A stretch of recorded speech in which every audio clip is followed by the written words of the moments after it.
یہ بنیادی طور پر اللہ تعالیٰ کی طرف سے دی ہوا موقع ہوتا ہے کہ چلو تمہیں چانس دیتے ہیں، پابندی کوئی نہیں، لیکن رب کی طرف سے نا موقع ملتا ہے، چلو تمہیں ایک موقع دیتے ہیں، چلو اپنے آپ کو کلیئر کر لو، تمہیں موقع دیتے ہیں۔ یا اللہ کیا کرے؟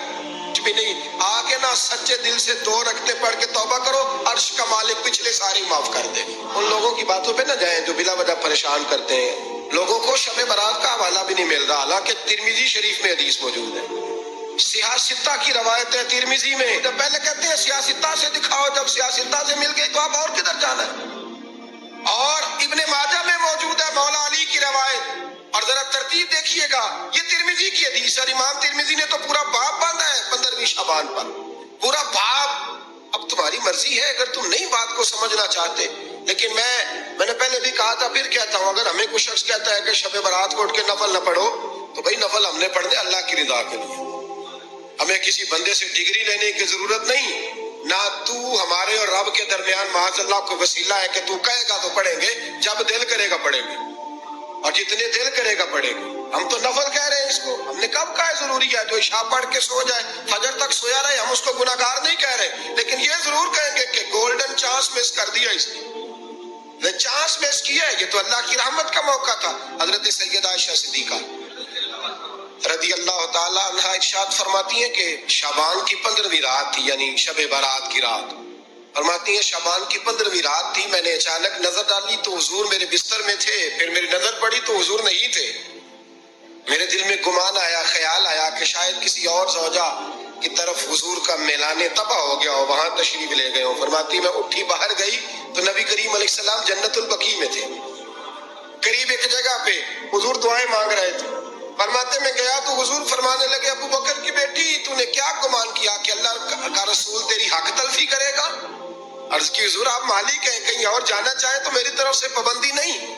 کہتی ہے وہاں کھڑے کھڑے میرے رسول کریم نے بیان فرمایا، یہ ترمذی کے لفظ ہیں، حضور نے فرمایا عائشہ یہ شعبان کی 15ویں رات ہے، مدینے میں سب سے زیادہ بکریاں بنو کلب کا قبیلہ پالتا تھا، فرمایا آج کی رات بنو کلب کے قبیلے کی بکریوں کی تعداد کے مطابق اللہ میری امت کے لوگوں کی بخشی فرما دے گا۔ یہ وہ رات ہے۔ جناب عائشہ صدیقہ رضی اللہ تعالیٰ عنہ نے بات رات کو سنی تنہائی میں نبی پاک سے، رات کو تنہائی میں حضور سے سنی، سویرے جناب عائشہ نے کل امت کو بتائی۔ اگر یہ بات اہمیت والی نہ ہوتی تو بی بی صاحب آگے روایت کرتی، یہ کتابوں میں آتی، یہ لوگوں کو بتاتی۔ حضرت عائشہ نے روایت کیا اور مولا علی شیر خدا نے تو کھل کے کہا، ابن ماجہ میں حضرت علی سے پیار کرنے والوں کے لیے الگ عنوان، مولا علی نے کھل کے فرمایا شعبان کی 15ویں رات کو رات عبادت کرنا اور سویرے روزہ رکھنا۔ حضرت علی کے لفظ بائی نہیں سیاستہ میں، رات کو عبادت کرنا، دن کو روزہ رکھنا۔ ویسے تو رب کریم ہر روز تہجد کے وقت پہلے آسمان پر نزول اجلال فرماتا ہے اور لوگوں کو فرماتا ہے کوئی بخشش مانگنے والا؟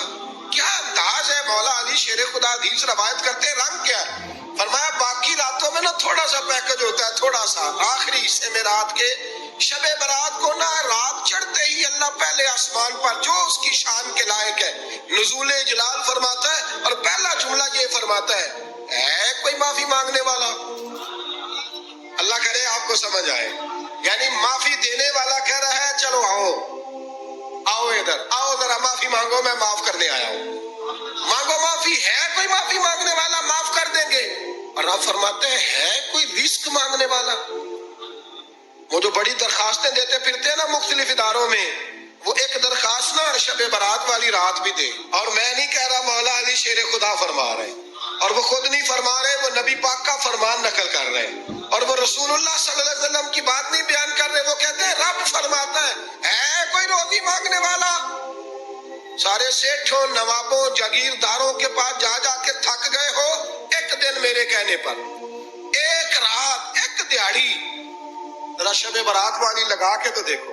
تو میرے رسول پاک علیہ السلام نے ہمیں یہ میسج دیا، پیغام دیا، فرمایا اس رات جو اولاد مانگے گا رب اسے بھی عطا فرمائے گا، اس رات جو اللہ سے بخشش مانگے گا اللہ اسے بھی دے گا، اس رات جو رب کریم سے عزت مانگے گا اللہ اسے بھی عطا کرے گا۔